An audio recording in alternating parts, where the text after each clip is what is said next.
have everybody in their place? Yes. Why don't I give Brooke a second to come out of there, and we all set? Charlie, you gonna go in there too? Yeah, really good. We'll give him a couple seconds. Boys are quicker, you know. It's the nature of the beast. I will introduce our main speaker tonight, Michael Gellert. I feel immensely privileged that Michael has taken the invitation to come here. You may have heard, what was it, about 6 weeks ago when you were over at the Jung Institute and they drove you out of there and put you over at Temple Isaiah? Yeah, it was about 6 months And, ago. I mean, they had a room that was small, and the small room would not, I mean, it was filled to capacity, and then they decided they just can't do this, and they moved him over, and he just, you know, he filled the house. And so that he would come here and speak to us, it validates us. I mean, when we're doing a cool thing here, we are. I mean, we are getting great speakers, we have great support, we have people continuing to walk up here. I see them now. It's one of the advantages of just sort of, you know, taking a long time to welcome, being patient. Our star will be here in a moment. See, there you go. All right. And there, everybody, come on in. Here we go.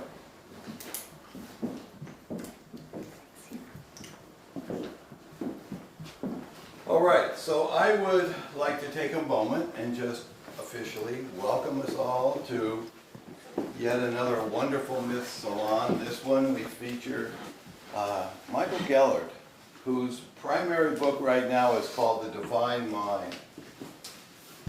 All right, as I do, I want you to do the singing bowl. We wait for the sound to dissipate, and then let the games begin.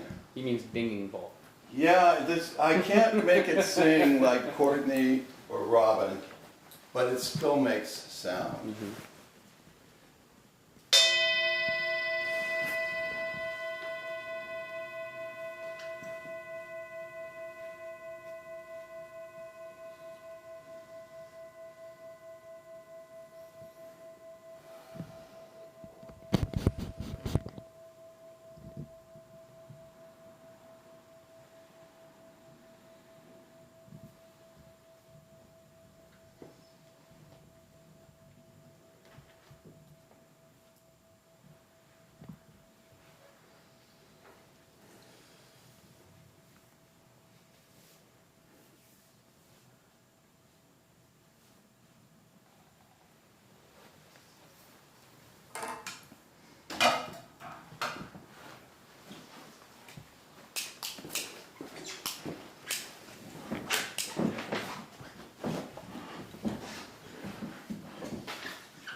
Nice.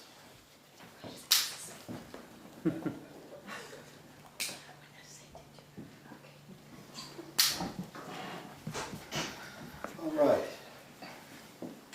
Everyone, to you, Dr. Michael Gellert, and my friend and colleague, Dr. Will Lynn. Welcome. Thank you.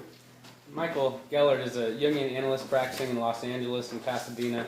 He sees individuals and couples and offers a Jungian writing workshop as well. He is formerly director of training at the C.G. Jung Institute of Los Angeles and humanities professor at Vanier College, Montreal. And of course, some of you may know he comes to us by way of Christoph. Thank you for the introduction. He managed an employee assistance program for the City of New York and has been a mental health consultant for the University of Southern California and Time Magazine. Michael was educated in Rabbinic Judaism, studied theology at Loyola College, Montreal, and trained with the renowned Zen master Koun Yamada in Japan for 2 years. He's the author of Modern Mysticism, The Fate of America, for which he received a letter of appreciation from Bill Clinton, and which was given to Barack Obama by one of his advisors. The Way of the Small, which received the Center for Spirituality and Practice Book Award for one of the best spiritual books of 2007. His new book is The Divine Mind, exploring the psychological history of God's inner journey. And Michael's books are available here today, by the way, and he's happy to sign them if you're interested. He's just going to start us off with a 20-minute introduction to the material, which draws a little bit from the book and also summarizes it a little bit to draw us in, and then we'll talk about it together as we always do.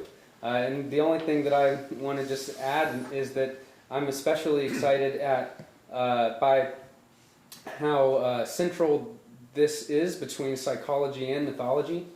This discussion we're going to get into today, part of me started to say, oh, this is a really good one for us mythologists this time, but then it's really psychological exploration. So this is right down the middle of what we as a Myth Salon are all about. And so it's really awesome to have Michael Gellert here with us now. So I think he's going to just introduce us a little bit to the material for 20 minutes, and then we'll dig in with you.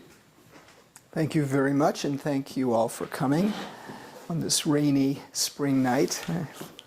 I wanted to thank Christophe for introducing me to the Myth Salon and arranging for me to come here. Thank you, Dana, for all your hospitality and putting it all together, and thank you, Will, for the nice introduction. So, as Will said, I'm going to read for 20 minutes or so. Some of the material will be from the book, some of it not. And then we'll open up the floor. We'll MC it into a conversation, and then we'll just have questions and answers and have a free-flowing conversation. So this book is about the inner journey of the Abrahamic God, the God of Judaism, Christianity, and Islam. They all share this God in common. It is about his religious experience, his inner journey, if such a thing were conceivable. And please note that when I speak about God in the masculine gender, it is because this is the way our patriarchal religions speak of him. Now, most of us, when we hear the words inner journey and religious experience, think naturally in human terms. It is we who are on such a journey and who are the subjects of such an experience. But God, did he go on such a journey and have such an experience? Why would he need to if he were already the all-knowing, supreme being and creator of the universe? It sounds ludicrous, doesn't it? I agree. That is why, when I discovered that the Abrahamic religions themselves substantiate this bizarre idea, I knew I had to write a book about it. In the course of this, I drew much support from something Albert Einstein said. If at first the idea is not absurd, then there is no hope for it. The Divine Mind sets out to tell the dramatic and inspiring story of the Abrahamic God from the viewpoint of his own experiences, thoughts, and feelings as depicted in Judaism, Christianity, and Islam. This should immediately raise our eyebrows. How can mere mortals like us even remotely understand what transpires in God's mind and heart? What can we really know about his inner life and development? Certainly, we know a great deal about his outer life and developments, his role in history as conveyed by our scriptures, such as the Exodus or the Incarnation. But how can we grasp his inner workings, thoughts, and feelings?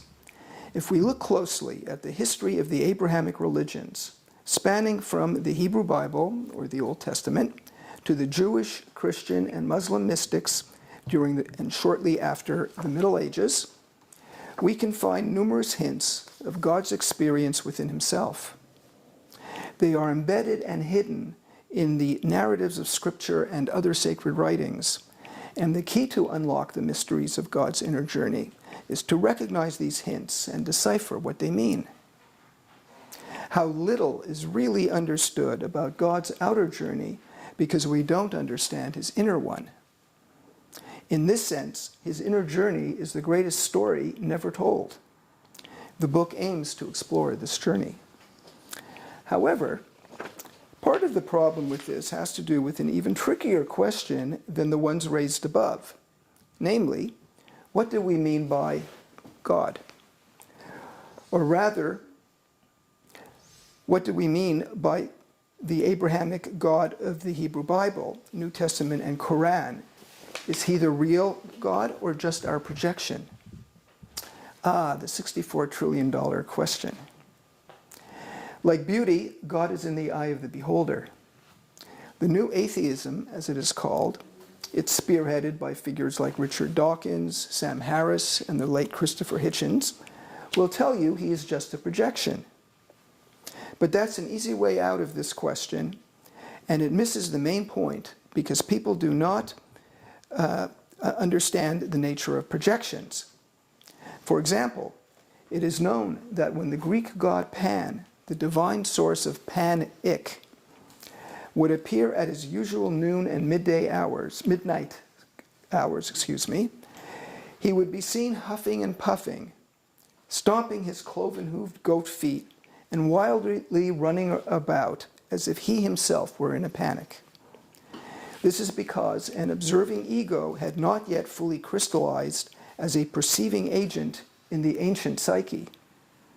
The unconscious ruled the psyche in a more dominating way than it does with modern people. Waking states for the ancients were closer to what dream states are like for us: fluid, malleable, surreal, and magical. They experienced their panic attacks out there in the form of Pan, but more importantly, theirs was not necessarily a neurotic panic. Rather, it was an existential panic, giving form to the anxiety of being a mere mortal with a limited existence and so vulnerable to the forces of the universe, natural and godlike at the same time. Their pan attacks were the way their inner state of consciousness was expressed and the way they experienced God. Pan was not just a projection. Rather, he was not less than a projection. This by no means rules out a divine component or principle at the heart of our projections.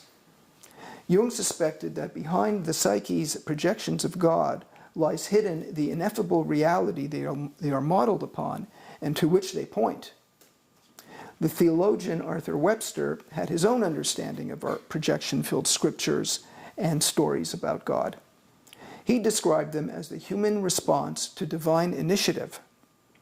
I like that idea, that projections may be no less than the human response to divine initiative. This is one good way for us to conceive of the biblical God and the Bible itself in the 21st century.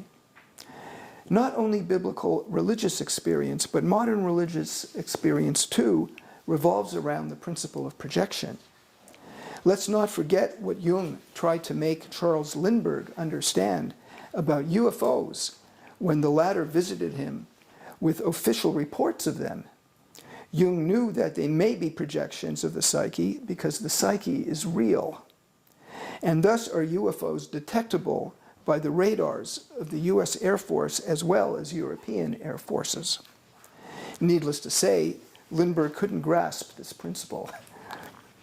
A final question I often get when people learn of the book's topic is, how did I come upon it? Or better said, how did it come upon me? The real source of this book, as might be expected, is a series of events in my personal religious development. These began in early childhood at around age 5 when I was in Jewish school. There I learned of the biblical God's extraordinary feats in a 3-volume set of books called Children's History of Israel, with chapter titles such as Israel Conquers, Saul to the Rescue, The Wonderful Prince, The Romance of Ruth, The Bravest Boy in Israel, The Battle with the Giant, Hunted, and Treachery. I was wrapped in awe. History was alive, and God was its powerful mover and shaker. He was a flawless, heroic super being who ended the sufferings of his enslaved people and championed them through arid years in the desert and against formidable enemies of the promised land, in the promised land of Canaan. As I grew older, I discovered that this God wasn't so one-sidedly wonderful. I saw the other side of something that glitters. Learning of my father's experiences in the concentration camps of Hungary shook up my views not only of the world but of its maker. The so-called Holocaust theologians, whom I then read, raised the burning question: where was God when 6 million were gassed, executed in mass shootings, and killed in other horrific ways? The Bible itself confirmed God's dark side through a multitude of condemning episodes. He meted out fatal punishments for trivial violations of his law. His ferocious temper would erupt when his chosen people threatened his sovereignty over them by worshiping other gods. He was, by his own admission, a jealous God.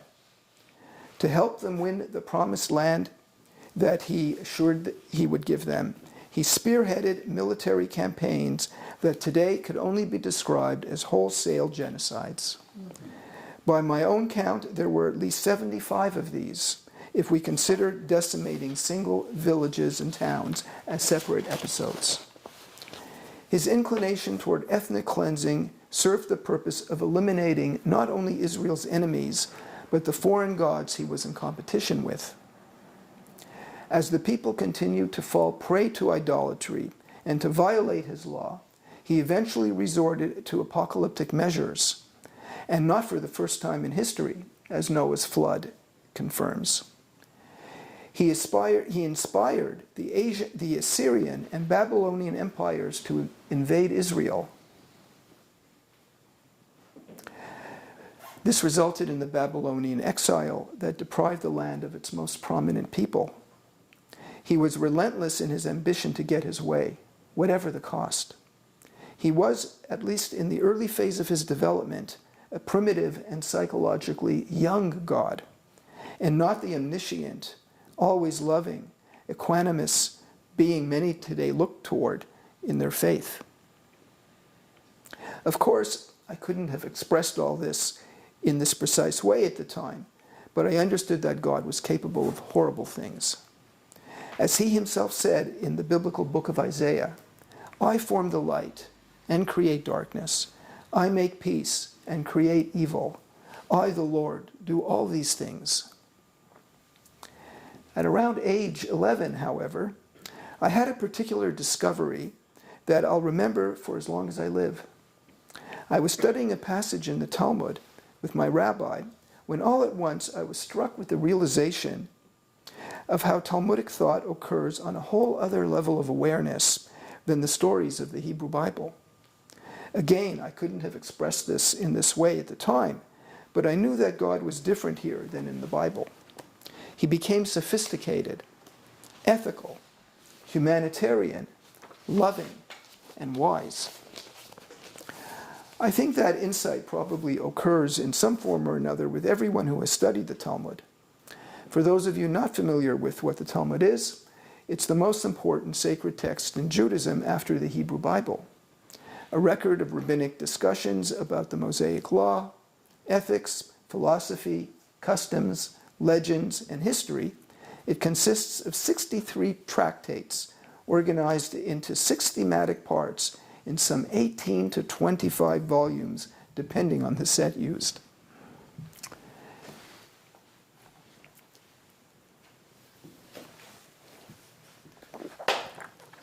Now, 3 years later, at age 14, a different rabbi I was studying with, he had bar mitzvahed me the previous year, pulled another rabbit out of the hat.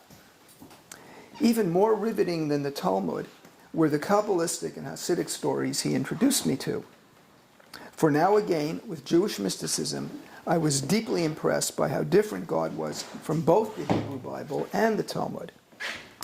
Now he was someone, or rather something, that his worshippers, many of whom were Talmudic masters, encountered so intimately that even my adolescent mind could understand why this tradition, the Kabbalah, was considered esoteric and radical.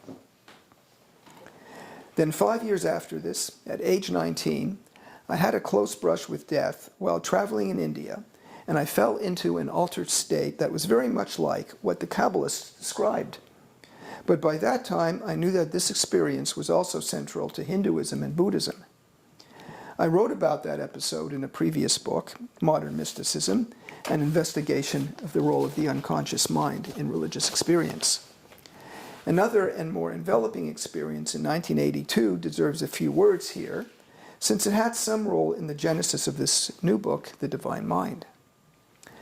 Like the first episode, it also took place in the midst of difficult circumstances.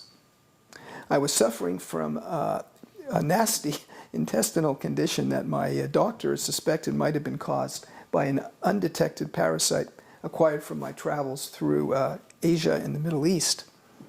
I was enrolled in a doctorate program in psychology that I found uninspiring and deadening. That's the days before Pacifica, of course. I was living with somebody, sharing an apartment, with whom I did not get along with. And I could neither improve nor yet had the clarity to find my way out of a relationship with a girlfriend that was troubled and unsatisfying. Nothing in my life seemed to be going well, and a heavy and pervasive sadness had crept up on me and swallowed me.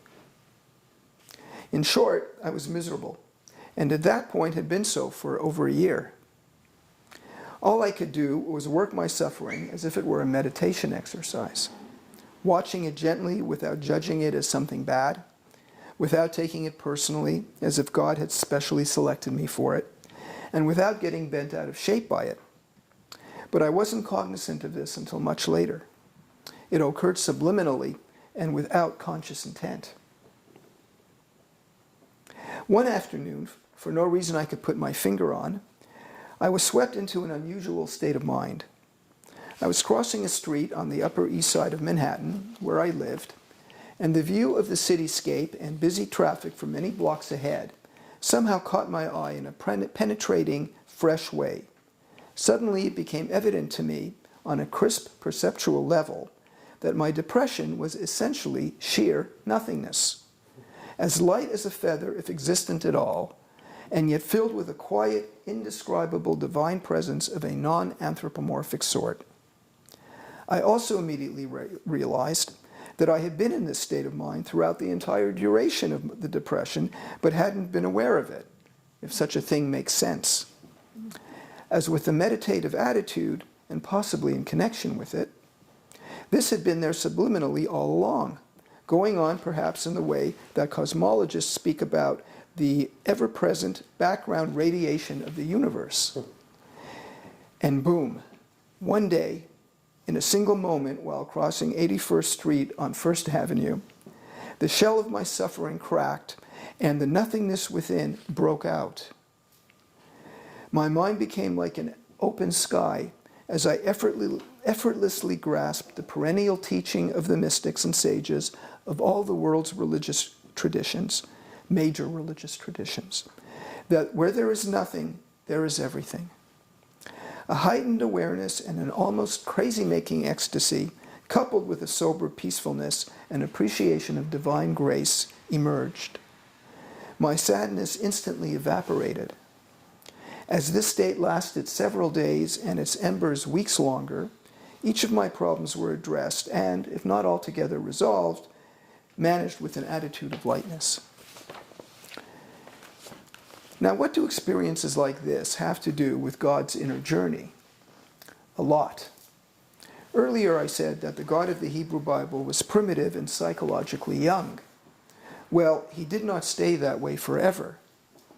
Centuries after the scriptures of the three Abrahamic religions were completed and canonized, Jewish, Christian, and Islamic mystics would encounter him in a very different way, and yet identically to each other.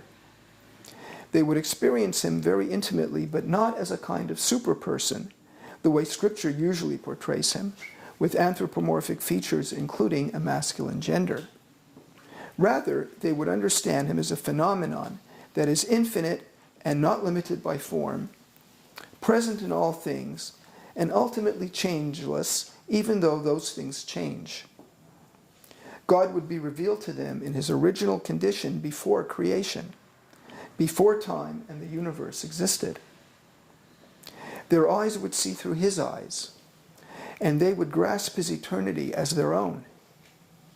They'd perceive him as a state of pure awareness identical to theirs, as beyond good and evil and all the other opposites that riddle human life, and as consisting of essentially nothing. To the mystics, this latter quality would imply a pregnant nothingness, much like the emptiness or void of the Buddhists, and not the static, nihilistic nothingness of existentialists like Sartre. One wonders, did God mature or did we?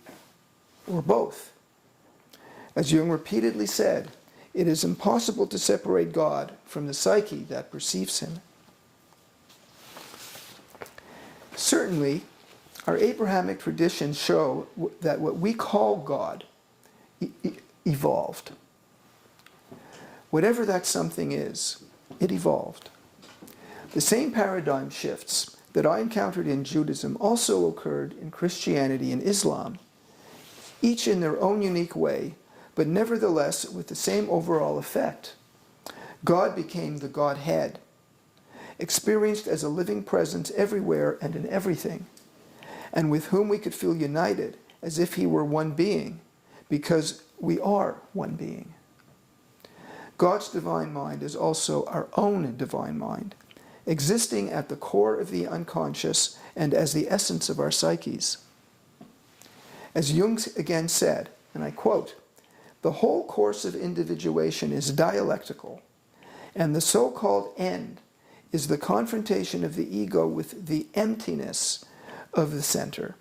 Here the limit of possible experience is reached. The ego is dissolved as the reference point of cognition." Now, the book of Genesis expresses this oneness between God and ourselves very simply when it says we are made in God's image. We are not made in his image physically. We are made in his image through our consciousness. This is a very different understanding of God than the common one, in which he has a fixed and solid identity as some kind of ultimate object. This book maps God's epic journey from the Hebrew Bible to the Talmud, New Testament, Quran, and Gnostic literature. From there it proceeds to the Jewish, Christian, and Islamic mystics of the Middle Ages and onward to modern times. Following the tracks of God forward from his first encounters with humankind, it aims to show where he came from and where he went, as this journey is one thing that distinguishes him from other gods. He was going somewhere. He was on a mission. At heart, our Abrahamic religions are as much about God's individuation or self-realization as about ours. As the Christian mystic Meister Eckhart said, he comes to his self-realization through us. As we become enlightened, so does he.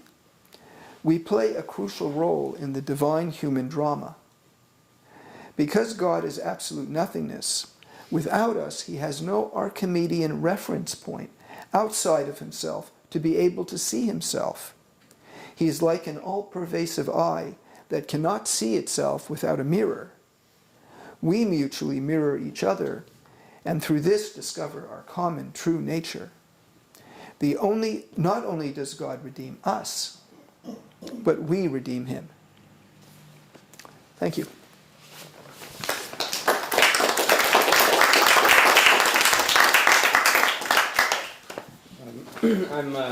I think about Eliad's eternal return, and he talks about one of the uniquenesses of the Jewish tradition, Jewish mythology, is the way that it tries. So he's saying that before the Jewish mythology, there was myths were about an eternal return to an eternal time. So history was a constant repetition of the original time. But he says that the Jewish tradition is the first to really try and continuously bend that original time into the moving history. So it's really interesting to think about what you're saying, where the uniqueness of the Abrahamic God as one that moves forward, and it actually has a lot to do. It says a lot about the Western culture that God, that modality, helped to form, which is such a progress-oriented culture. Do you think that the uniqueness of the Abrahamic God's evolution and individuation is related to the emphasis on progress in Western consciousness? Oh, very much so. The period of the eternal return in mythology that Eliade talks about was pretty much the agrarian society. And they didn't have a concept of history. They didn't have a sense of something moving in time from the past to the present to the future, and something unfolding in a new way. The idea of novelty was novel, starting with the ancient Israelites. The agrarian society has, the turnover of the seasons. So you get 4 seasons, and at the end of the 4th season, the cycle begins over. And it was over and over and over the same thing. Now, of course, consciousness evolved, but very slowly and not in a self-reflective way as a kind of adventure. Now, the Hebrews came along, and it's no accident that the idea of history as progressive development also came with the notion of writing down your experience in a book. Because the books of the ancient Sumerians and the Babylonians and the Phoenicians were kept largely to just briefly tell the story of the gods and to keep a record of the kings and their children and the kings and the pharaoh's children and taxes and things like that. But the idea that we're moving somewhere, that there is progress, really starts with the Hebrew Bible. And of all the religious literatures of the world, this idea of this collective movement, this great body of knowledge and spirituality having a drama about it, really started with the ancient Israelites, and then you see it again in the New Testament. With Buddha, of course, you see Buddha's journey, but that's still different than the idea of a collective unconscious or a psyche of God that's moving somewhere. So that's right. And actually, not so much Mircea Eliade, but others, Joseph Campbell and others, were somewhat critical of the Israelite tradition at times, because they felt that this linear progress sacrificed an awful lot at the same time. A certain accessibility of God in the moment that the individual could have came back into the Abrahamic traditions only later. One of the things that's so interesting to me about that is that it almost seems like that progressing, even though it's happening, is repressed into the shadow of because the Satan is the one who's rebelling against God, rebelling against the status quo, bringing technology and new, So it's. I'm wondering what you think about if there is this, as you're going through this progression of God's consciousness, is there also an evolution of his awareness of his own progression? And can you see a movement from an early repression of that modality and the demonization of Satan? You do get some hints in the Hebrew Bible where God is speaking, and you get a sense of his sense of himself changing, and he does change. His interaction with the prophets and with Moses and Abraham particularly, and of course Job, which Jung wrote a book about, how Job reflected God back to God in a way where he saw himself unlike ever before. So the story is very much one of the I-thou dialogue between humankind and God that propels God forward. Yeah. So and just before opening up to the rest of you, one thing that I always end up teaching, because I teach mythology to storytellers, so I'm always putting this in the context of the craft of storytelling. And so one of the things that seems to be an aha for a lot of students is when I try and explain that you can see all the characters of the story as a single psyche, which is what we kind of do when we look at these stories. And so, but what that does is then you start to see the characters as an externalization of the psyche that's moving through the story. And so I'm wondering to what extent you see human history, specifically Jewish history, as an externalization, and even in the myth, not just history too, the Hebrew myth of the Bible, To what extent do you see that as an externalization of his own psyche, kind of symbolic? Whose own psyche? God's. Well, that's certainly a very viable approach to both the Hebrew Bible and the New Testament, to see these as parts of God or parts of our collective psyche and our individual psyches as well. Edward Edinger, many years ago, I think a good 25 years ago, gave a 30-week seminar at the Jung Institute just on the Old Testament. And he basically approached it as a document of individuation. And he would pick out particular stories and show what issue in individuation the authors were talking about. And you could look at all the characters. Take, for example, Lot and his wife as parts of our psyche. Does anybody here know the name of Lot's wife?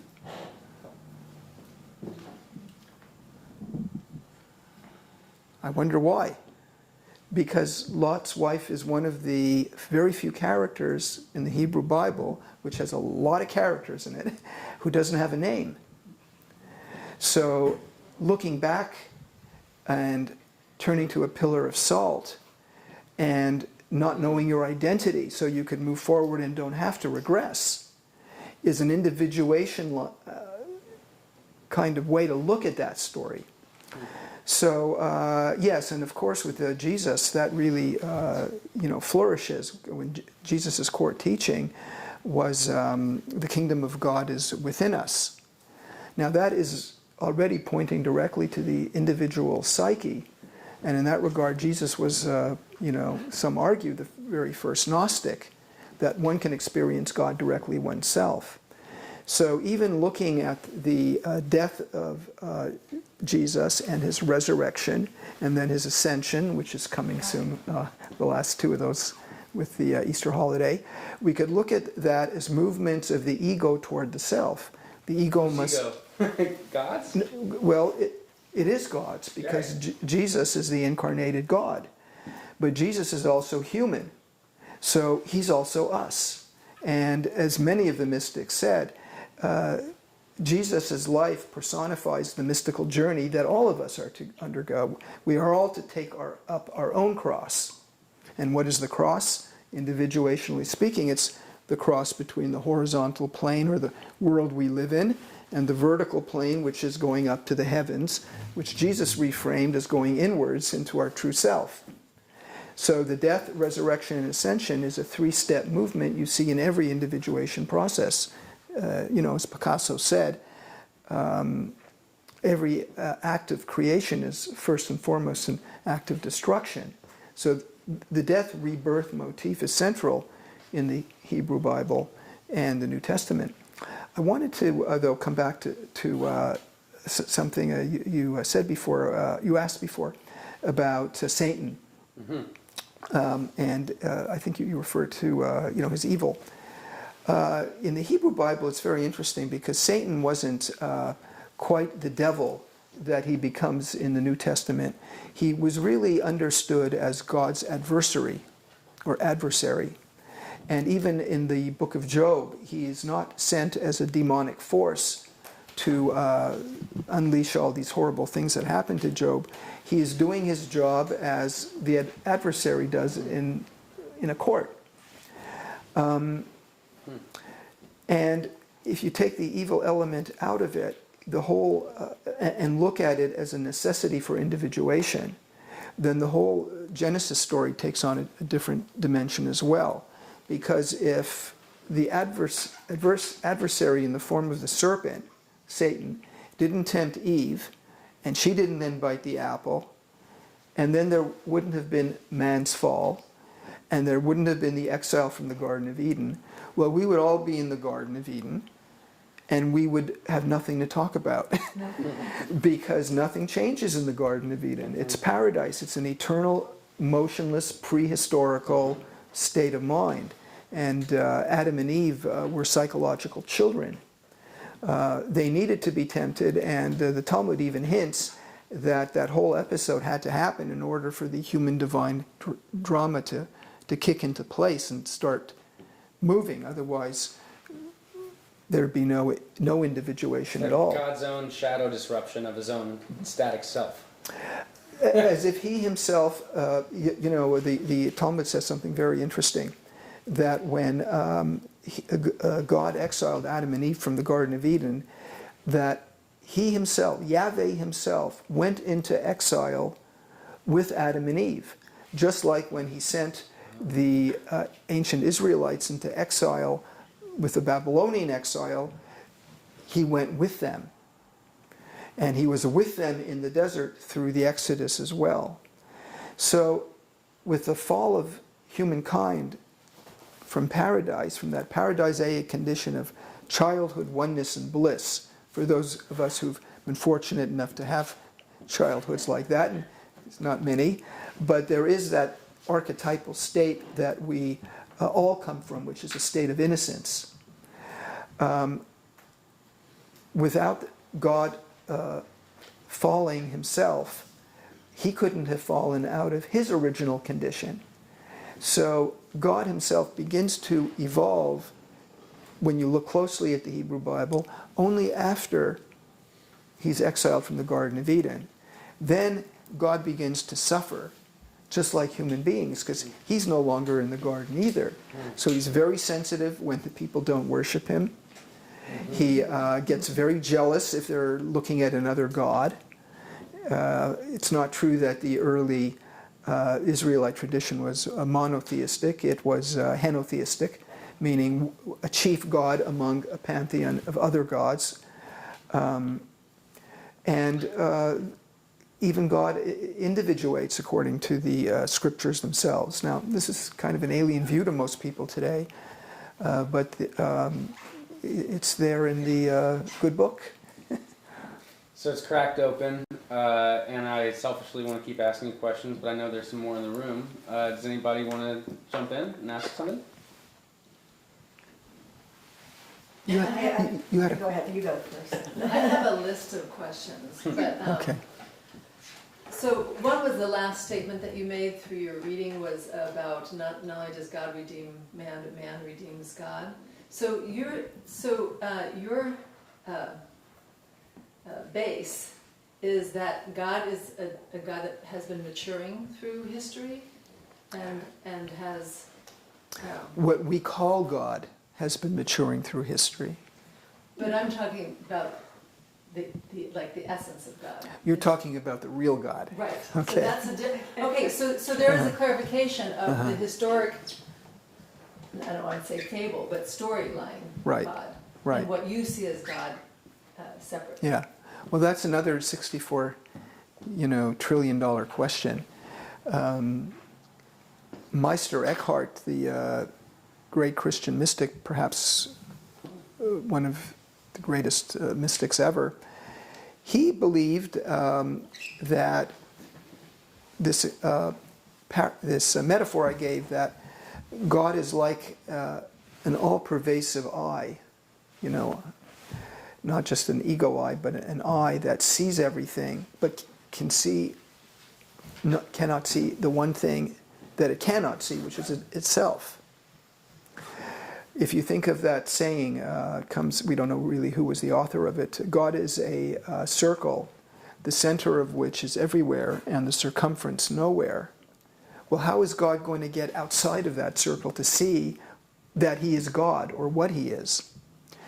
So that kind of logic, that kind of theology informed some of the medieval mystics in such a way that they believed that God actually has to evolve. And then you come up to modern times with somebody like Pierre Teilhard de Chardin, who was a Jesuit philosopher and mystic in the last century, but he was really also well known for being a very important paleontologist. He was part of the team that discovered the Peking man in China. And of course his writings were censored by the church, and now you could read them. In fact, Jung was reading Teilhard de Chardin's main book on his deathbed. He wanted to read it before he died, and it had just become available. Teilhard de Chardin believed that God incarnates into the world out of this pre-condition before creation, where there was just God and nothing, just absolute emptiness, the same emptiness that Buddhists and Hindus talk about.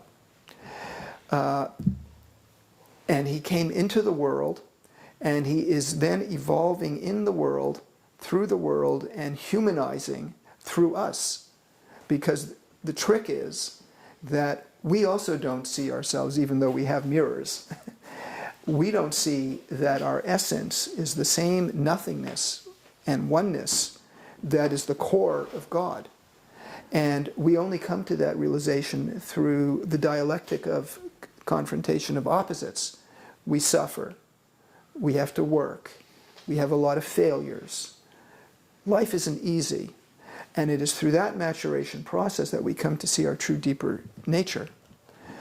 Well, some of the mystics believed that God had to do the same thing. And of course, Teilhard de Chardin interpreted the incarnation of Jesus very symbolically in that way. It was God incarnating in the world to show us that even he has to be born and suffer to come to a deeper self-understanding. And it's a metaphor for our own inner journey. But this could all be projection as well. It could all be projection as well. It could be projection, it could be introjection, it could be the religious imagination doing its dance. It could be both a projection and both the truth. It's very hard to say where one stops and the other begins, because as I read, Jung was fond of repeating that God cannot be separated from the psyche that perceives him. So I like embedded in the way you're describing this is actually a resolution to the idea that Anatman and Atman are different. This Buddhist idea of... That Atman and Brahman are different? Anatman and Atman. So the Buddhist idea of the emptiness of self, and the Hindu idea of that little seed of the self that is the same as God. And what you're really getting at is that the seed of this, that little seed that connects you is actually a point of emptiness. Well, here we get tangled up in blue. We get lost in the language of metaphysics and duality, which right away fragments the experience. Because in fact, it is true that the religious pundits and scholars can dice the concepts pretty close. And yeah, there's a difference between Anatman and Atman, and a slight difference in connotation, though not in essence, they say, between Atman and Brahman, between the ego and the self, between our deep self and God's cosmic self. But when you get down to it and you put all the concepts away and all the writings and the theories away, and you just listen to the experiences, they're identical. Yeah. If you listen to the Vedanta masters like Ramana Maharshi, or the Buddhist Zen masters, and then you listen to the Kabbalistic rabbis, and then the Christian mystics like Eckhart or St. John of the Cross, or modern times Thomas Merton, or the Muslim mystics Al-Hallaj, Rumi.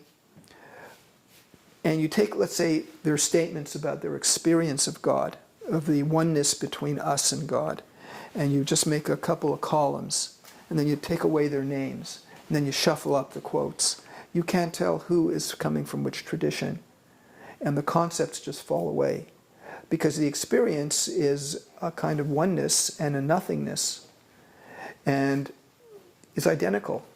And I think that that's where those break down is the same place where I think you're suggesting maybe also the boundary between projection and God is also, is it our psyche's projection, or is God exactly, or are we God's project? Like the language again. As soon as I start saying it, language will fail. Right. But I see where you're going to try and almost not resolve, but not avoid, but not be tangled up in that paradox. Yeah. One metaphor that I think is an interesting one that kind of bypasses some of the problems you're raising and that you're asking about is the idea that we are as much a projection of God, of God's essence, as God is a projection of our essence. Jung tells in his autobiography his dream where a UFO appears and is projecting a beam of light, and at the end of that beam is Jung standing. And Jung wakes up and he says to himself, he right away understood intuitively what the dream meant, that we are a projection of God. And when we, the ego, dies, the projection drops and we become the unidentified flying object, which is the higher self or the inner self or the Godhead. And you get this theme kind of running through history. More than one mystic has been burned to death for uttering that we are a projection of God or that we are God.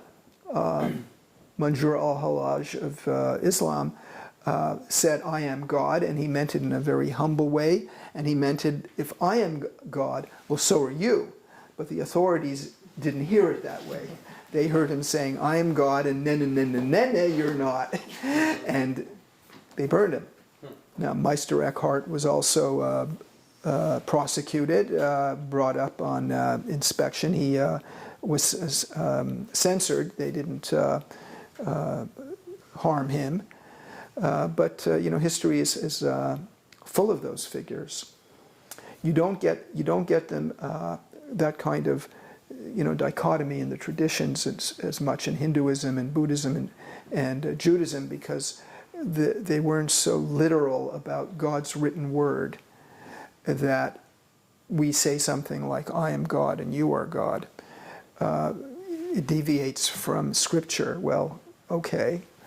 It's only when you take Scripture very literally that you get into these, problems.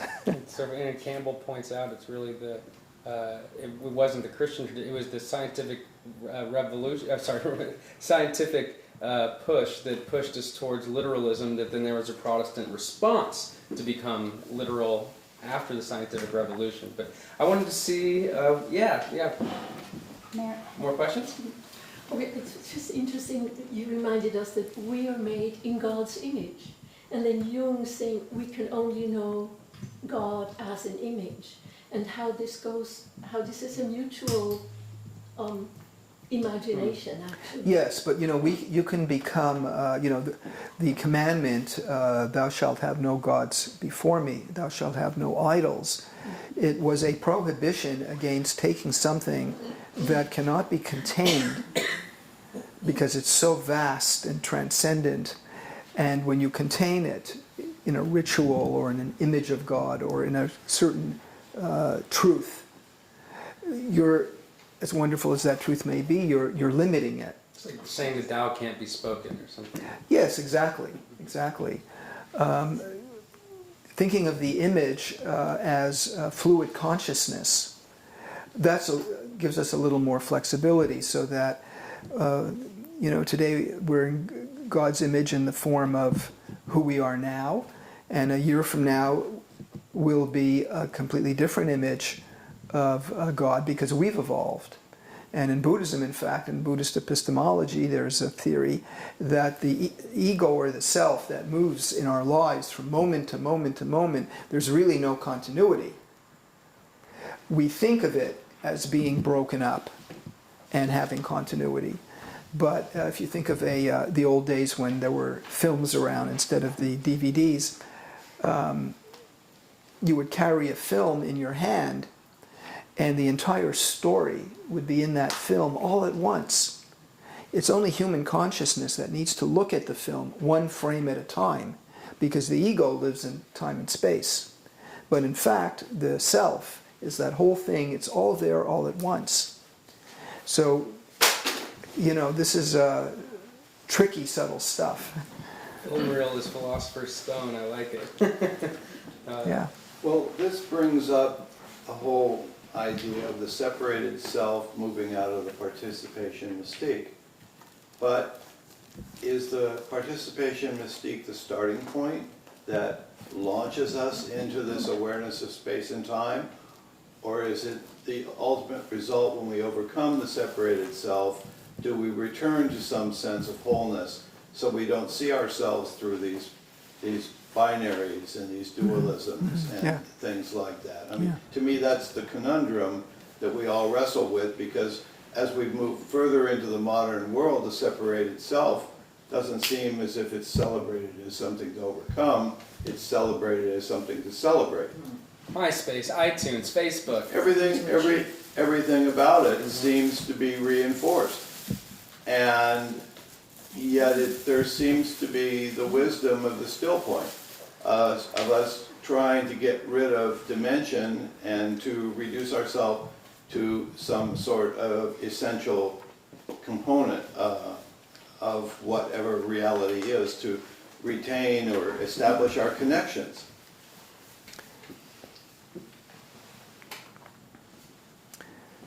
Well, you mentioned Participatio Mystique, and you mentioned Mircea Eliade. He wrote a little bit about this.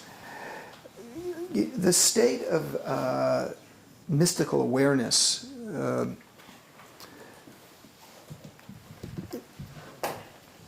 if you follow the differentiation of the psyche, we do come out of a Participatio Mystique. Primitive tribal cultures were in that, and our civilizations came out of that. And you look at a 5-year-old child playing, there's a Participatio Mystique, an innocence and a oneness. What the mystical state of awareness is, that's different than that. It is a return. It comes back to the myth of eternal return. It is a return to that state of childlike wonder and oneness, but with the awareness and cognition of a sophisticated ego. All the mystical traditions of the major world religions are written about and talked about by people who were highly educated. Most of the mystics were well educated, if not highly educated. There were many who weren't educated at all. There's the famous story of Brother Lawrence of the Resurrection, who was the shoemaker in the monastery, and he was the enlightened one. And you have a similar story in Zen literature of the Zen master is at his very end, and he's about to die, and all the monks are gathered to see whom he would declare to be the next abbot of the monastery. And they're arguing among themselves, the monks, who's the one best prepared for that. And while they're doing that, the monk who is the chef in the kitchen comes in with a pot of boiling hot tea to serve everybody, and he trips and it flies all over, and he yells out a "Wah!" And in that very moment, the Zen master says, "He's the one." So you get this kind of spontaneity of Participatio Mystique, but with a more sophisticated awareness. And it seems that in history we needed to go through, if you look at the paper that is on the seats, you see the 3 stages of the evolution of God in the Western and Islamic traditions. So the first stage is very much coming out of that original state of the Garden of Eden. The whole Hebrew Bible proceeds from what happens in that garden. And then there's this period of dissociation from God, where we're no longer one with Him, and we're experiencing God in a very kind of incarnated way, full of anthropomorphic imagery. But then in the 3rd stage, the mystics come and they reunify and go back to what was the state in the Garden of Eden, but they do it from the perspective of having a developed ego. So the child, or the primitive, Eliade might say, and he was friends with Jung, and they talked a lot about this issue, that they had the fullness of divine experience, but they didn't necessarily know that that's what they were having. It's that subtle distinction that the human being is the animal who knows that he knows. In Zen, one of the teaching devices is a koan, that is called Mu, Joshu's Mu. And the monk Joshu is asking the question, does a dog have Buddha nature? Because the dog, like animals, like children, seem to be in that primordial state. But in Zen, just like in all the mystical traditions, it's important to fall out of that. You see, the fall from grace is important because, again, it's our only way of knowing what the divine garden is. If we're always in it and there's no other, there's no dialectical mirroring that makes us appreciate what it is. Somebody once said, all roads lead to Rome. But somebody came along and said, but if you don't know what Rome looks like, you're liable to pass it right by. Now you get this return to the essence in a different level, but you see that the mystics were all very childlike and very spontaneous and full of wisdom, and it was coming from their oneness with God. In Zen, there's that famous koan that Donovan made a song out of. First there is a mountain, which means there is the divine nature we all have and that we're born with. Then there is no mountain. Then we lose sight of it. That's the phases of God's evolution. And then there is a mountain again when we become enlightened and we see we never left it in the first place. So something so simple and yet so complicated. It's just one of the paradoxes of being human. This reminds me of what I forget the who Campbell was referencing. He was talking about this vision of the tradition, Abrahamic tradition, from the Father to the Son to the age of the Father to the age of the Son to the age of the Holy Spirit, and it's kind of similar to what's going on here. And it also reminds me a lot of you talk about the Zen tradition. They have that saying to unleash a tamed mind. To beginner's mind is where you start and where you're trying to get back to, right. But you're training yourself in the middle. Right. I know you had some thoughts about where we just were. Do you want to ask a question? I have so many thoughts right now. One kind of basic thought about the idea of progression. I had never thought of that before. That's really interesting. But I've often thought of the nomadic nature of the Israelis, and how they were homeless, and the movement of a people and the progression of a people towards finding home kind of is in alignment with this psychological development that you just talked about. The individual in the individual is also in the collective people of Israel, and now you have a home, and that's another interesting thing to think about. That's right. There were a lot of different peoples in the ancient Near East. A lot of them. Many of them are mentioned in the Hebrew Bible. But you add also the Egyptians and the Greeks and the Persians, ancient civilizations that were very high and evolved, and in many regards more highly evolved than the ancient Israelites. But none of those are around today. The people in Iran today are not exactly the same people as the Persians, just like the modern Greeks are not like the ancient Greeks, and the people who live in Rome today are not like the Romans. There was a break and a collapse in the civilization. That the small tribal people would become the genesis on one side from the other pole, the other stream being Greece, but that they would become one major stream or river that created Western civilization, that they were one small people and they were nomadic and they were quite primitive compared to the Egyptians in their day, that they would become the founders of Judaism, Christianity, and Islam, and that the world would progress. It's almost like a miracle of history. The very idea of progress is an Israelite discovery. Again, it's coming out of that agrarian culture where everything is always recycling, but that the idea that history is coming from somewhere and evolving somewhere, that's very much something we've inherited as one of the fruits of the ancient Israelites. Yes. Sorry.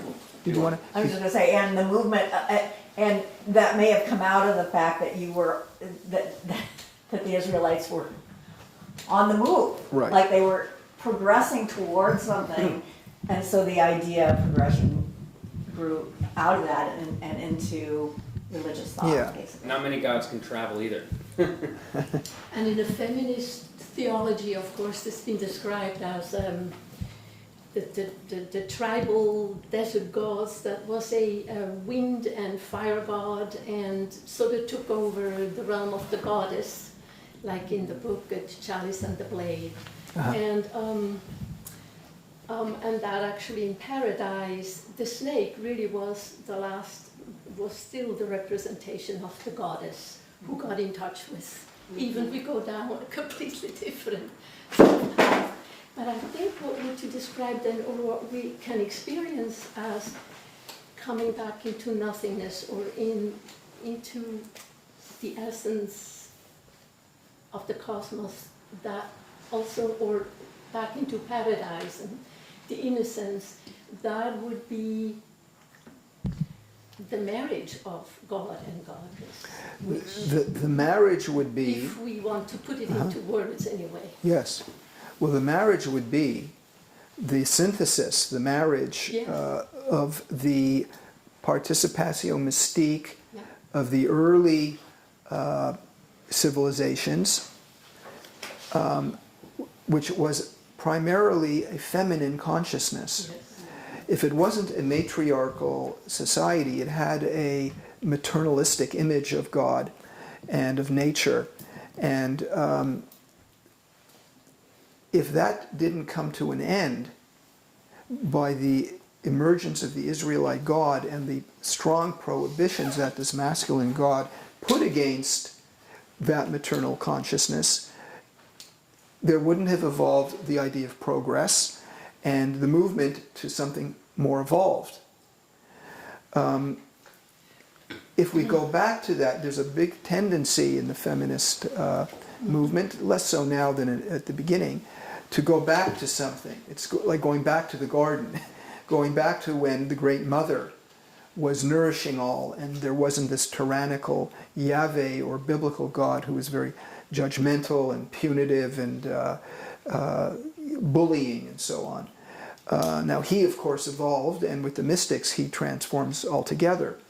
But the marriage would be not the feminine alone, nor the period of the masculine that started with the ancient Israelites and then progressed right through European history up until now today. Everything we're seeing going on around us is the edge of something new. But if it just goes back to what it was a long, long time ago, we're just really in a myth of eternal return again. We're just repeating it. The direction that hopefully things are going, and that if there is some truth to the notion that evolution has a inherent purpose of some kind, would be that the matriarchal consciousness of the ancients and then the patriarchal consciousness of the post-ancients and the medievals would come together, and we would have both, on the one hand, a love for nature and a oneness with it, and an appreciation for the feminine, for the feeling side, that God wouldn't be this tyrant, and we would have the benefits of the patriarchal, which would be ethics, law, philosophy, science, all the things which make us very much who we are today. And that third would be the synthesis of the two, creating something new. You mentioned the movement from the Father to the Son to the Holy Spirit. That was actually an idea that Jung had. I think Eliade and kind of borrowed some of that from their conversations. The age of the Father would be Judaism and Christianity.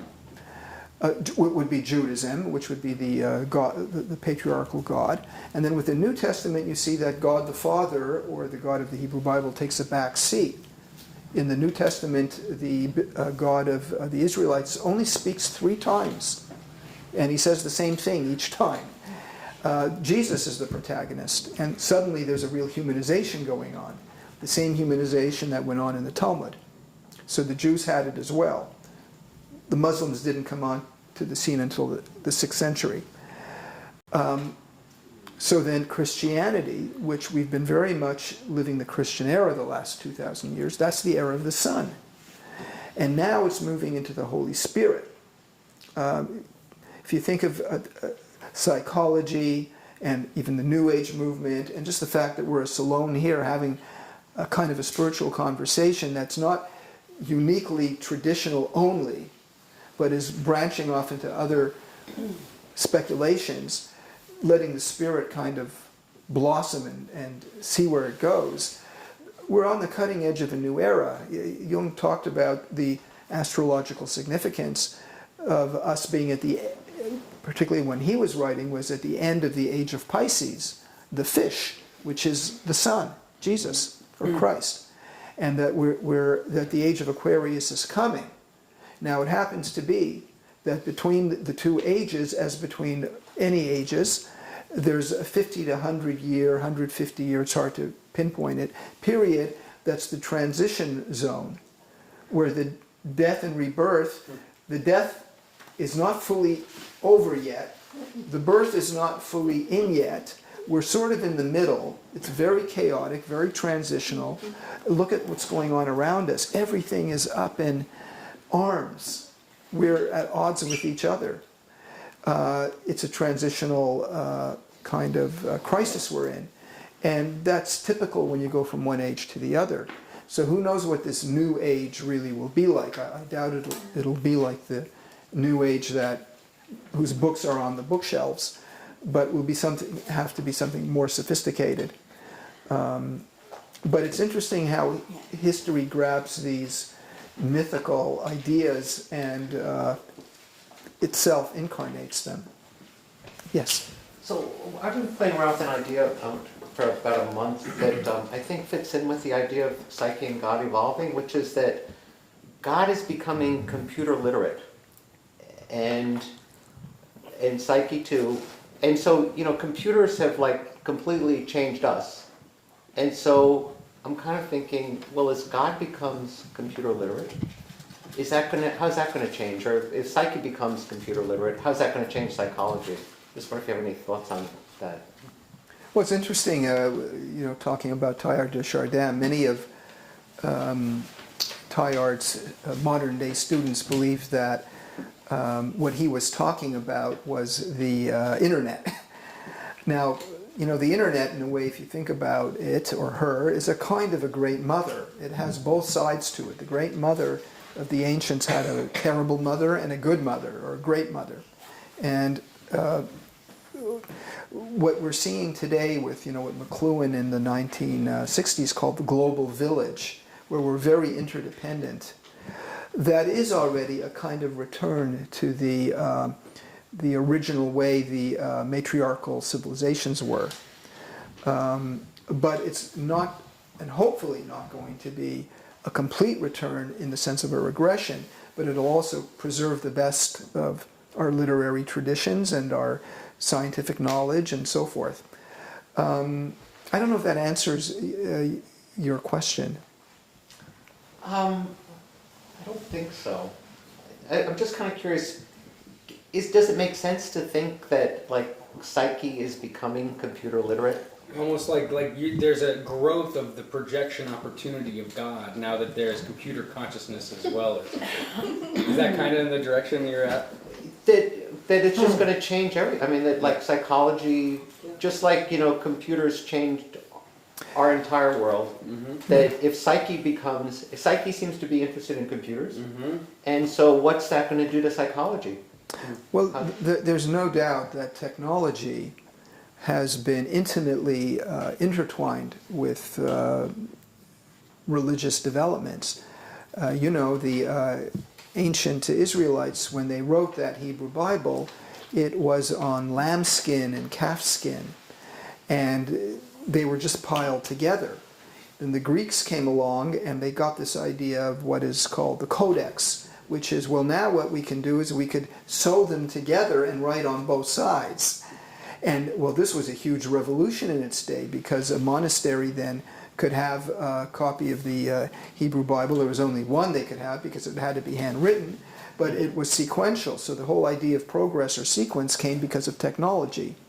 And technology is a form of, sequential thinking. A leads to B, B leads to C, therefore A leads to C. So, when that came, philosophy began to flourish, and mythology no longer gripped the imagination exactly the same way it did in days of old. Now then you come to I think it was the 1600s with Gutenberg, who invented the printing press, and that just unleashed it, because everybody could have a Bible then. So that technology changes our religious awareness. There's no doubt about that. We live with the internet in a very fast kind of consciousness, very rapid. Just look at the change of the news every day and how quickly things become obsolete. You could say that, the speed of God is Fresh rate. is speeded up. Huh? CPU. Overclocked. Yeah, the speed of God in the world is moving at a rate like never before. So some of the things that you were talking about are about how it changed our perception and the way we experience religion. But I'm kind of curious, do you think it's going to change God? Does it change God or psyche itself, technology, or does it just change? Well, I think it surely impacts on the psyche and changes it. And insofar, getting back to your question, are we talking about the objective real God, or are we talking about our perceptions or a projection? Well, we can't answer that, particularly now, because we only understand history when we're outside of it a little bit. The fish is the last to know that it's in water. It's impossible to know what our day and age is going to look like to the historians even 100 years from now, because we're so in it we can't see it clearly. We see the Victorian age now much more clearly than they saw it. They were in it. Right. Today we see it and we say, well, this was repressive and this was wonderful about it, and this was something that we lost a good quality of it, and here's a quality that still hangs on with us. History is something that is made by retrospect. And these questions of, going into the mystery of God and into the future of human evolution, we can only speculate. So I was, and we'll ask you to come to you in a second. My first year in kindergarten was the first year the computers were being put into schools. Wow. And it was a Go ahead, rub it. About 8 years No. ago. But the point is something about, being on the outside, being able to see. So there's a certain, maybe in some ways I'm the youngest able to look back on a certain thing that was before that. And there's one specific thing that I think is really interesting to your question, which is the immateriality of experience that comes with computing. So I think it's conditioning us in a way beyond materialism, and materialism has been fundamentally one of the biggest curses of consciousness, or also a boon, but one of the biggest diluters of consciousness. Mm-hmm. And so as our major projection opportunities shift to immateriality with computing, what does that do to the dematerialization of collective consciousness? Right. Yeah. Well, I love what you're saying, and the timing of this could not be better. I have to do a presentation on technology next month, depth psychology, so thank you. And I'm going to tread on your turf a little bit, because I love this high concept about God's consciousness changing, and it moves it out of that static domain into the dynamic. And gives a little shifting sand, which of course would upset anybody who's really, fundamentally embracing that dogma. And the tremor of that reminds me of the tremor I felt when I heard that physicists were kind of finding the same thing about the world in general. That they got closer and it used to be earth, air, fire, and water were the elements, and then the atomists came along and defined those, and they're like, okay, atom is the smallest thing, it cannot be subdivided. And then of course they got closer and then, oh look, you could subdivide that. And then the question came up, and I'm sure you know more about that than me, where they said, we think it may be actually developing, as we move closer to it, it's like it unfolds a little more and unfolds a little more. So I'm kind of hearing that same thing mirrored between religion and physics. And I'm thinking about like the Nag Hammadi scriptures that were found. Like, isn't that interesting that would have come up, within the last century, from hundreds of years. Like, who? And I'm wondering, like, what else is going to start to pop forward to help this whole idea that it's shifting and dynamic. And my question, I think, is similar to yours. I was thinking, well, what's bringing that? Moving that forward. And I'm thinking about, John Beatty talks about how film and psychology were birthed around the same time. And I keep thinking there's something about the moving picture, like we all have, the selfie, like we all have a sense of what we look like and what is it, body language and things like that, where 100 years ago or more, they were much more coarse. I mean, you didn't pay attention to inflection and the raised eyebrow and the wink and all of that. But now we've sat in movies and had those giant faces, and somebody, makes that gesture and that means We're also something. we're doing this. Yeah. So the mirror is constant, and the mirror is on the internet also. That we're seeing those videos. And how much of that just reflecting is encouraging that greater development of consciousness? I'm just wondering if you have thoughts about that. Narcissistic death in the pool. Yes, I think it's what you're saying is very relevant. The anthropologist Edmund Carpenter, he was a friend of Marshall McLuhan's.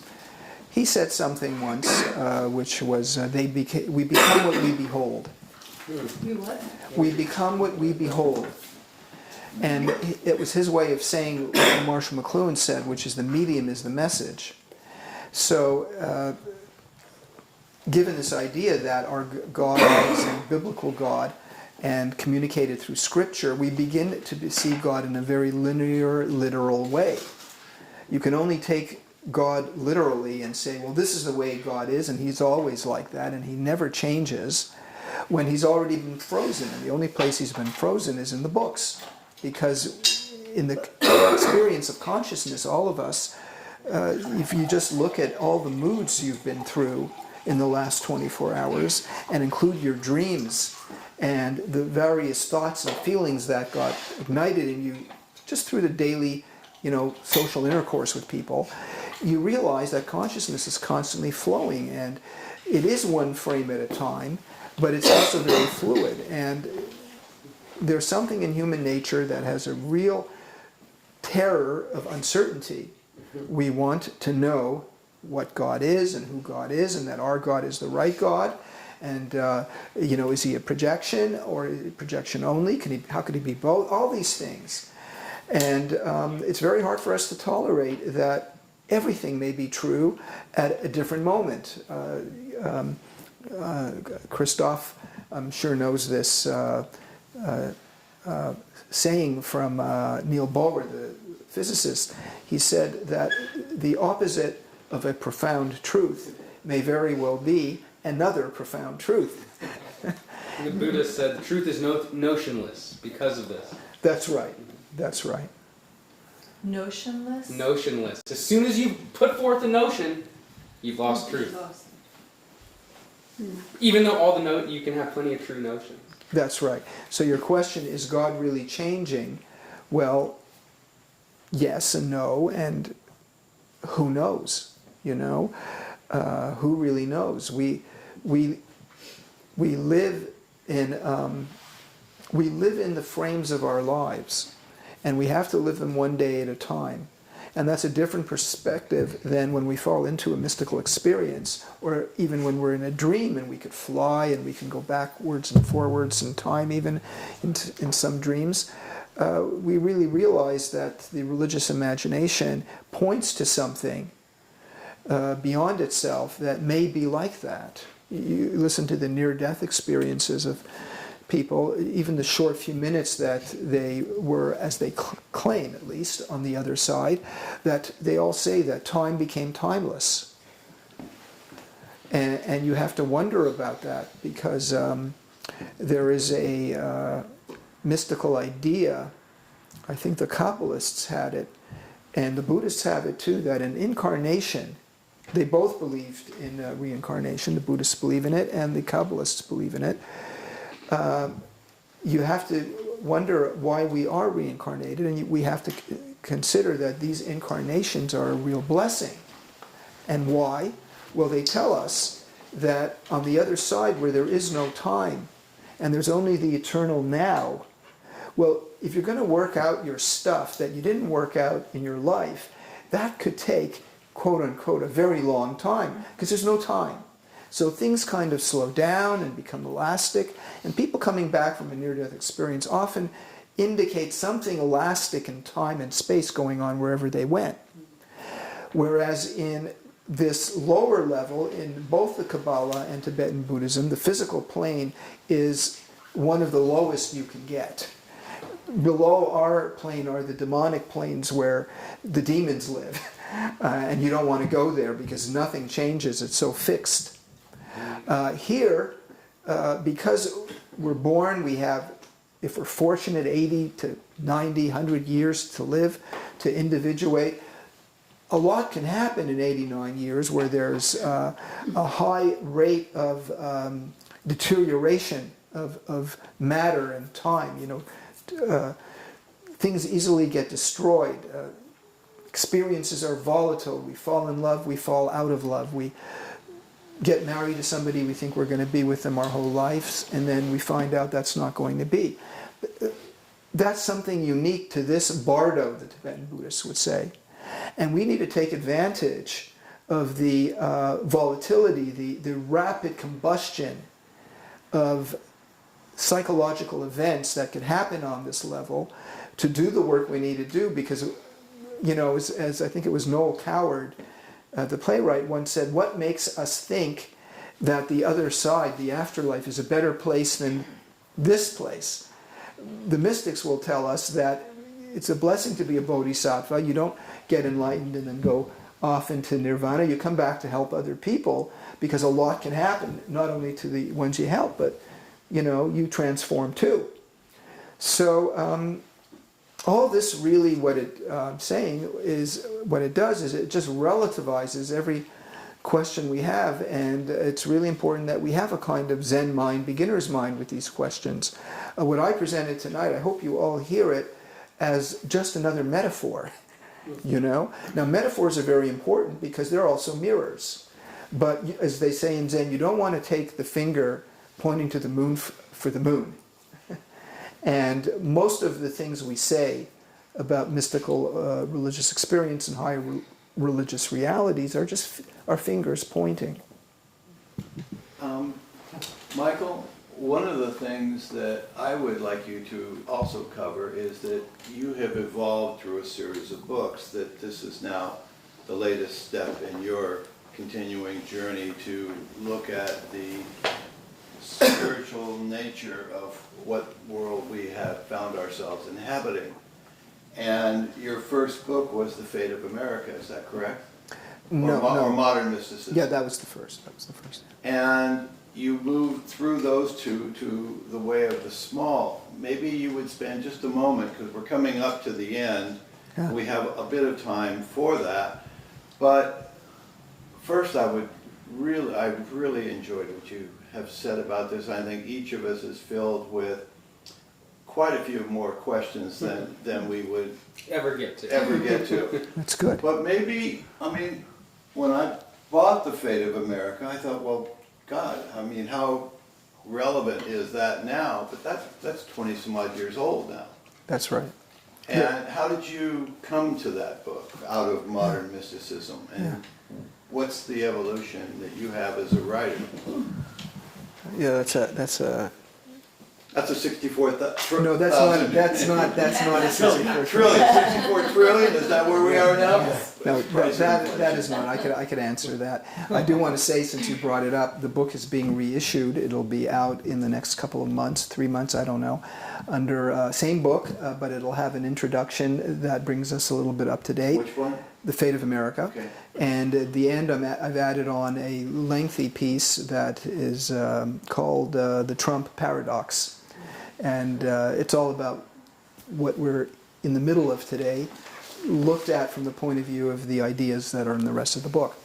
So hopefully that'll have a second life. Make sure you let us know if you're going to talk about that anywhere. Okay.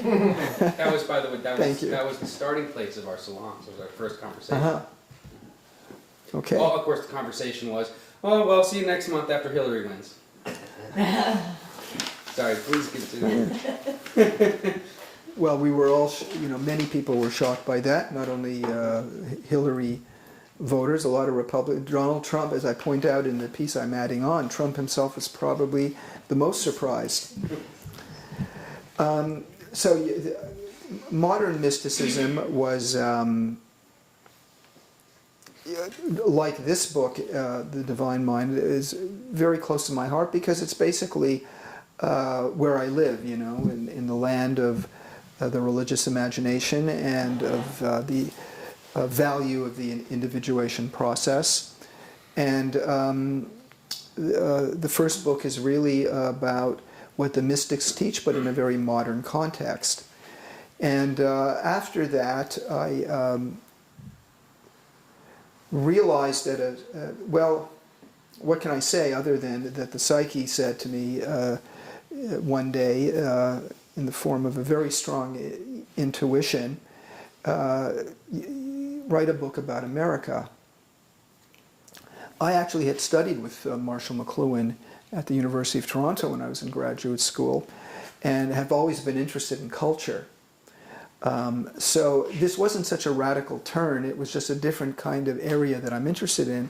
And for those of you who read the book, you will see that what I mean by fate is also what the ancients mean. It doesn't mean fatalism, that something is written in stone and there will be predestination and it'll happen the way it's written. Fate is rather our response to the events that happen to us in a way that exerts or asserts our free will, and we determine or we shape our fates. As somebody once said, the best way to determine the future is to create it. So that came at a time where I had a little bit of despair in what was going on in the political process and the culture. And it's a different kind of book for me. I wrote it almost in two different forms before I felt it was a good enough form to bring to the publishers.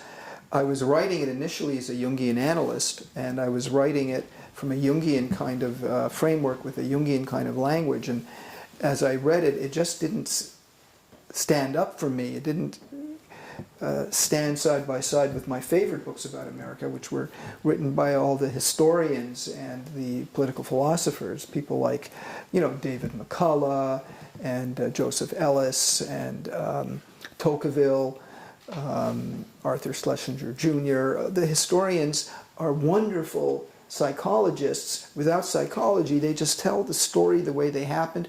They ask a few questions, and then they open up a layer, and then they open up another layer, and they just peel the American psyche down. So I thought I would change my approach and my language, and I let it sink in for a while, and what came out of me was an alternate function.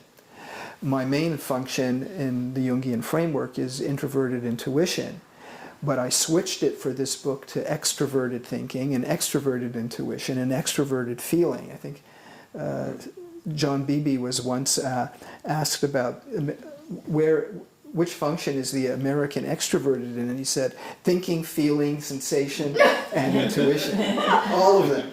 So this was my salute to extroverted thinking, but it still has the core question about what is our responsibility, the fate that the founding fathers envisioned for America, which we've not even come close to actualizing, and we've been departing from increasingly with each decade and century.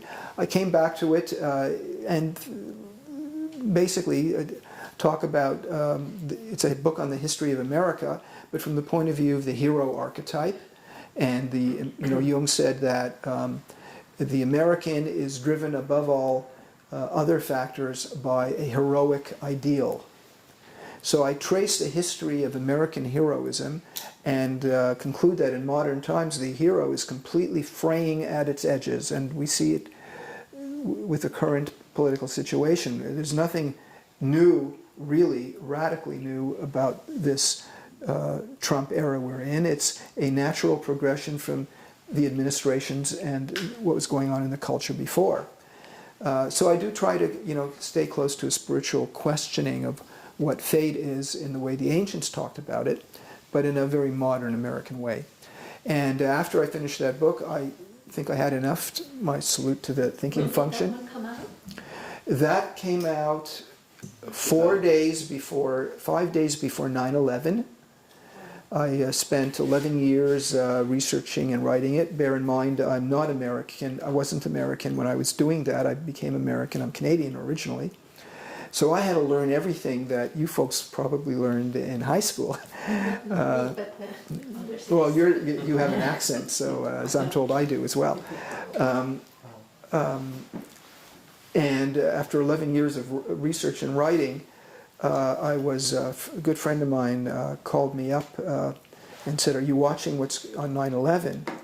And said, "Are you watching the television? What's going on?" And I said, "No, what's going on?" And she said, "You better go watch it." Now she knew that the publisher had released the book the Thursday before the Tuesday of 9/11, and that I had not seen the book yet in final print. I saw the picture of the cover. Of course, I worked on the manuscript and the final proofs, the print that what the printed form is based on, but I hadn't seen the book. And every writer likes to get the book in their hands and look at it for the first time. There's a knock on the door, and the FedEx man gives me The Fate of America in a package. I know who it's coming from and what it is, as the North Tower, which I for 8 years worked across the street from. That neighborhood is my neighborhood. I used to take children who I was doing therapy with up the tower to see what the beautiful city looks like. Poor kids from the inner city who never were on an airplane and never were very high and can't imagine what it's like to be 5 stories higher than the projects they live in. For me, it was a place of psychotherapy, not just commerce. And I'm watching it go down. I'm very concerned about all my friends whom I worked with in the neighborhood. I worked exactly 1 block over, and those are short blocks in lower Manhattan. And that's a synchronicity of a book coming out called The Fate of America on 9/11, virtually in my hands at the moment the towers are going down. I spent a lot of time wondering what was that about psychologically, as well as politically and culturally. You done wondering about it? Hold on. Well, like the questions here tonight, it's very Socratic. Every question brings up another question. So I'm still mystified by that, but I think what I was writing about, in a way, was coming down. And what I was pointing to at the end of the book, a kind of renaissance of the vision that the Founding Fathers had, which was a very profound religious vision. The book talks about that. That we need to get back to that, otherwise we're in deep trouble, was really announced and set in motion in a not a helpful way when 9/11 happened, because we responded from the wrong heroic ideal, from an old heroic ideal, a cowboy ideal where we declare war on the Indians and we assert our willpower. The Founding Fathers had a heroic ideal of the hero was not just a competitor but a collaborator. And he wasn't a conqueror, but he was also a listener. And we needed that, and it was very interesting. We have to remember, 9/11 also came after the Supreme Court's decision to give the presidency to George Bush rather than Al Gore. We came that close to having a very different fate in that moment. But for some reason our fate went this way, and it's going this way again today. So what the book does, and what I do in the new edition of it, is I really look at the back and forth movement. Why are we going back and forth constantly between an old heroic ideal, which we know from previous failures doesn't work anymore in modern times, and why are we having such a hard time grasping the new heroic ideal, the new fateful calling? Well, this is again the way consciousness changes. We don't just switch from one heroic mode to another, or one paradigm of God consciousness to another. It's a death and rebirth process, and there's a peripatetic movement back and forth and uneasiness between paradigms. That's the age we live in. So it's good. And a grasping at the old way for those that feel comfortable in it. That's right. Which is, by the way, symbolized in the tarot by the tower. Well, that's right. And so it'll be really interesting. Exactly. It'll be very interesting next time we get together. For those of you who are here for both this one and next month with Raina, when she's going over the tarot cards, it might be an interesting. We might think back on this month. Conversation. Yeah. Well, let me know. I'll send you, if I can get her permission, a patient who is an artist did a rendition of the tarot card, the Tower, with the lightning breaking the tower, and juxtaposed the White House on it. And this is, of course, present-day politics. Is the way of the small in any way a meditation or a response to that previous time? Well, yes, it's on two levels. That's my most individuation-oriented It's a beautiful book. Thank you very much. I appreciate that. It's the closest I'll ever write to a self-help book. It's about an ancient way. The way of the small really is the way of yin. In the Tao Te Ching, there are two ways, and you see both of them in the diagram of the Tao. You see the yang, which has yin in its center, and then you see yin with yang at its center. And the original meaning of the words before they became what they are understood as today, yin and yang, today is understood as yang is masculine or creative, yin is understood as feminine or receptive. But the early Chinese authors of the I Ching understood yin as small and yang as great. And they believe that the wholeness, not only of the individual person, but of nations, has to have a healthy balance of great and small. And what we most need in America, Jung said it when he came here in 1930. I have this interview, mentioned this interview in the Fate of America that Life magazine had with Jung in 1930, and the interviewer asks Jung, Dr. Jung, what do you think about the American people and their culture and their psychology? And Jung said, well, if you're asking me, America needs a great, big, healthy ability to say no. And that was 1930. So that's the way of the small, and we have a very rich tradition in America of masters of the small. My spiritual grandfather writing the book was Henry David Thoreau. But other masters of the small included his friend Emerson and Abraham Lincoln and George Washington and Harry Truman and many of the great novelists. Herman Melville, with that great tale with the great whale, was really looking at American hubris and saying we need to stop being so inflated because we can go under with this. So the book is on that level too. I take a lot of examples from history, and I talk about the way of the small in history. But it's really a book also for my patients. Many patient experiences are in there. All the dreams come from my patients and have their permission. I have even things patients have written as active imaginations. I ask them to do. They're in the book. So, and you know, when I first thought of writing it, it was a very small book. It was like 16 pages. And of course the publisher said, look, we can't even publish a book that's 16 pages because the binding won't hold. So as we often do with topics like this, you know, when we're writing, we need to expand them first and really let them become their fullness. And then comes the hard work of shrinking them down and in concentrated form so we get the best of everything that expanded. So then I let it expand, and it really expanded, became a very big book. And I looked at it with the publisher and my agent, and we said, you know, it's not a good idea to write a book called The Way of the Small that's 3 volumes or whatever. So it became again a very small book and very concentrated.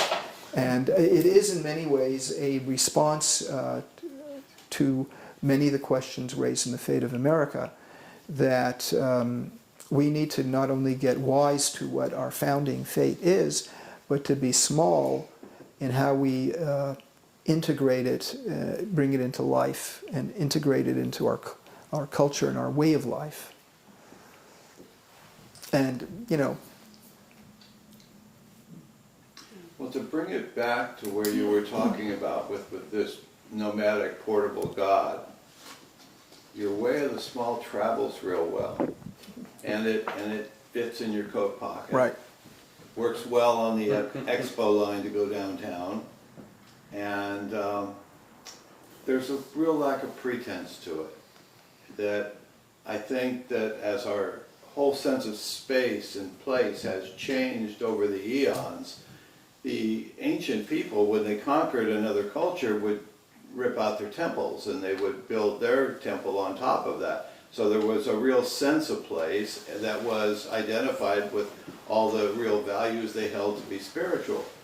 And when the Jewish people came up with this God, if you will, they didn't have a place. They could take this God with them.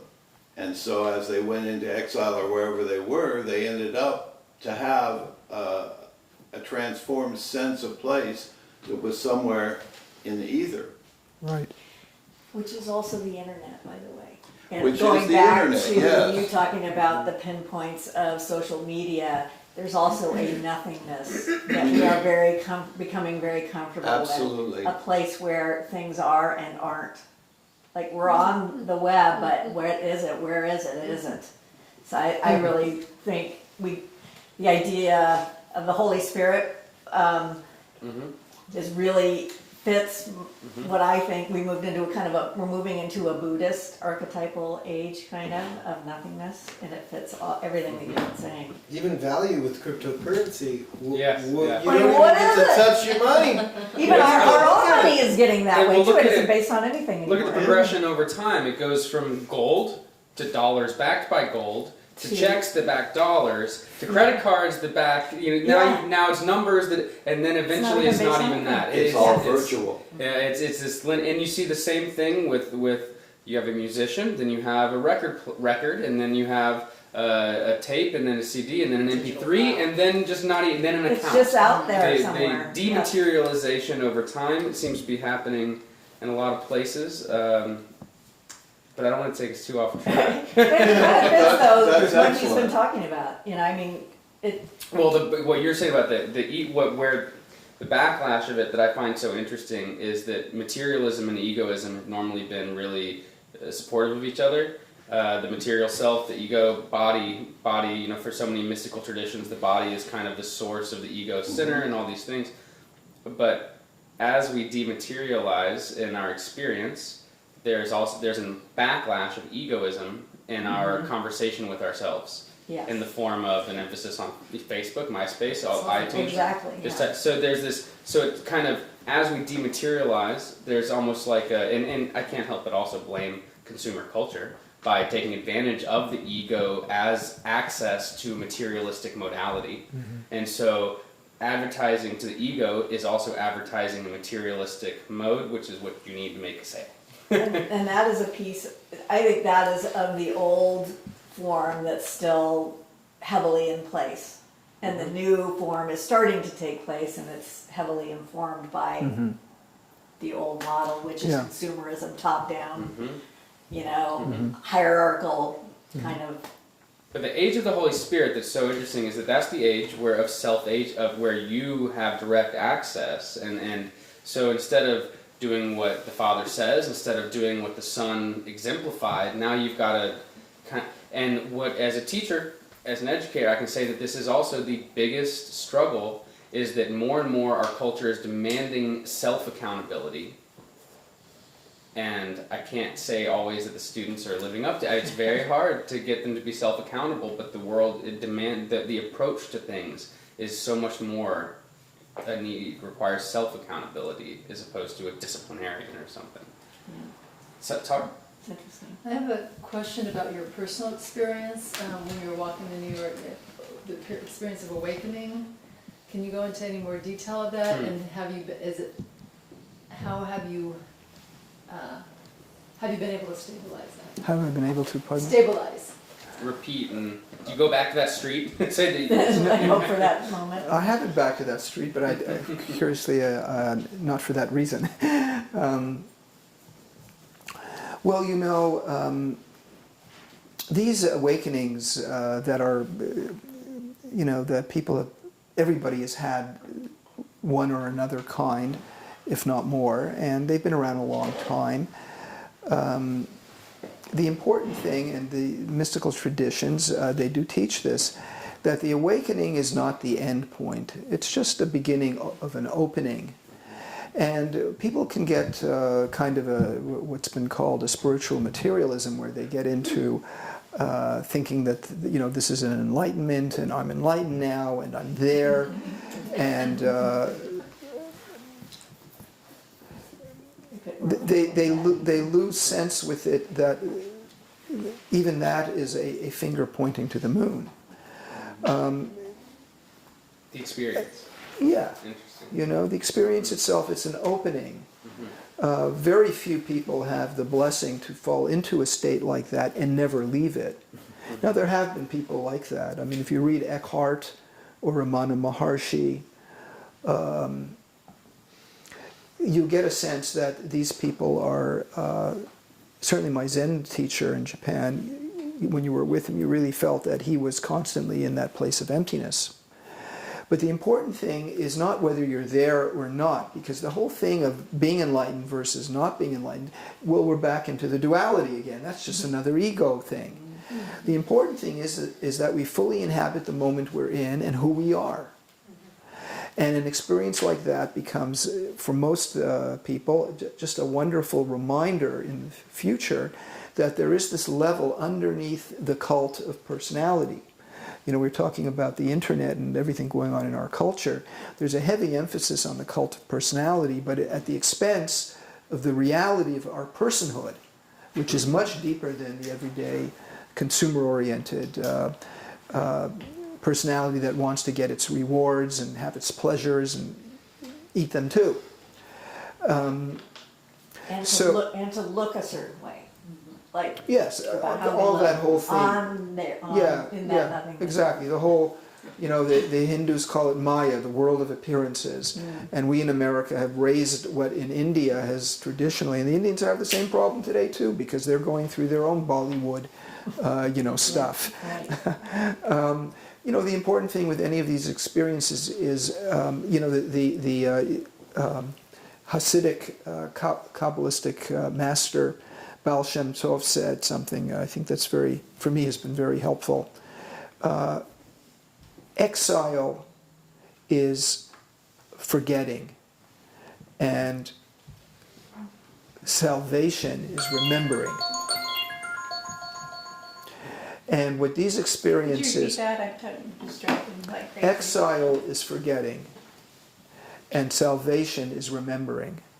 And we have to think of the word remembering in its original meaning.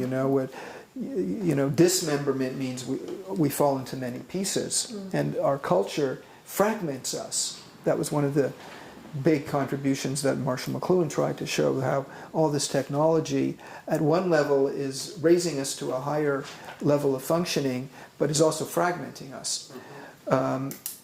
Remembering is reconnecting the parts of us that have been disconnected.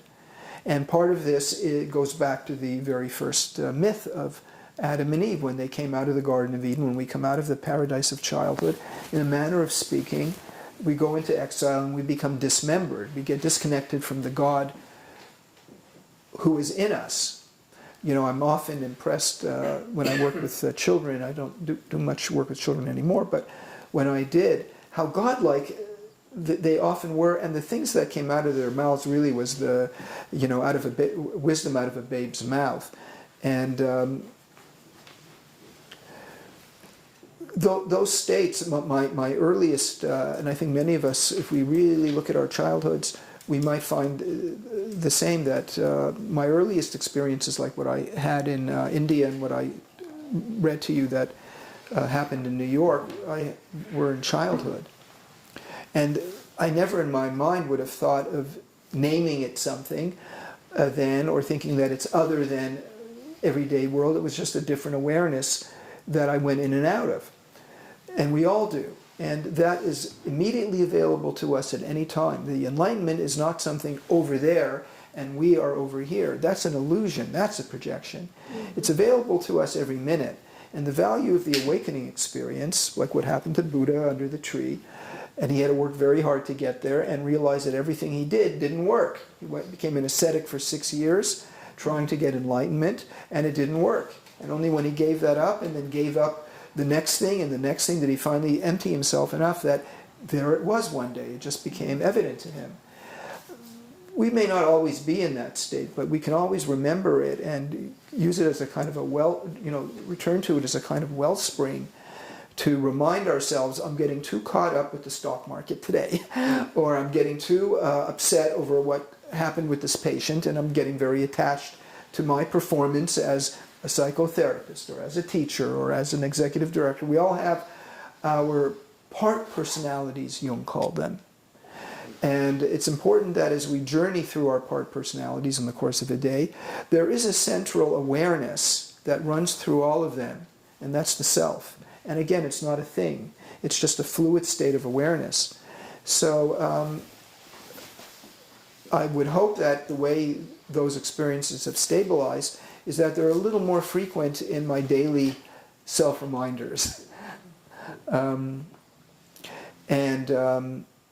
One form of meditation on this has been correctly, I think, called self-remembering.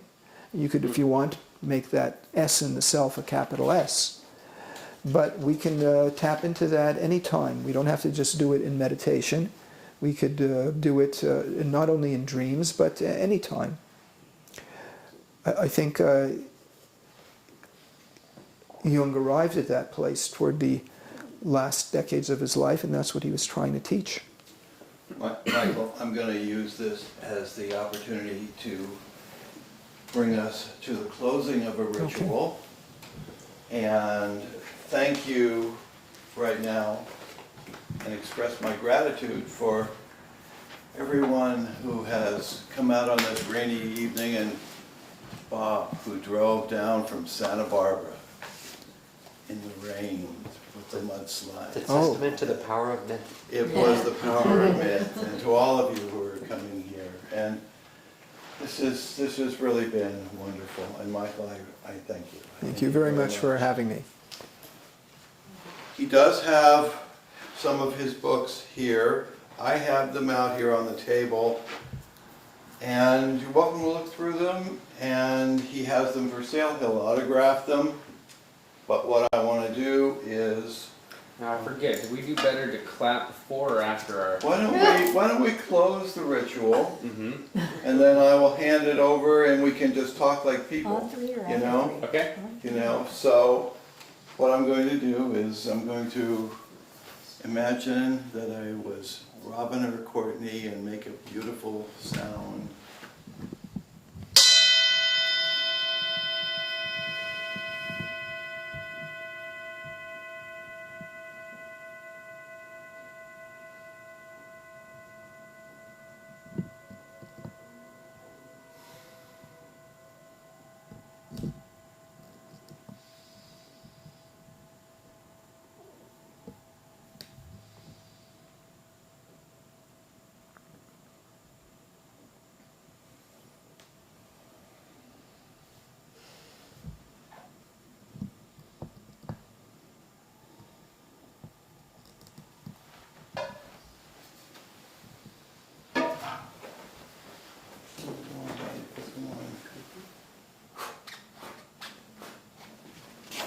Okay.